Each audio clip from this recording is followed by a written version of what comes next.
កើតជាព្រះច័ន្ទមិនស្ដាយរស្មីស្ម័គ្រជួយរាត្រីបំភ្លឺលោកីជួបសែងសូរ្យាភារៈនៃខ្ញុំរៀមច្បងគ្រួសា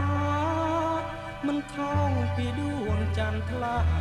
បូជាវាសនាជួនសាច់ឈាមឯងស្នេហាដូចជាទឹកលើស្លឹកឈូកត្រូវខ្យល់បងបោក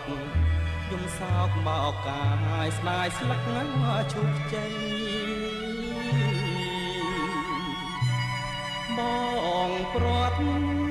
ពីស្រីតែចិត្តមេត្រី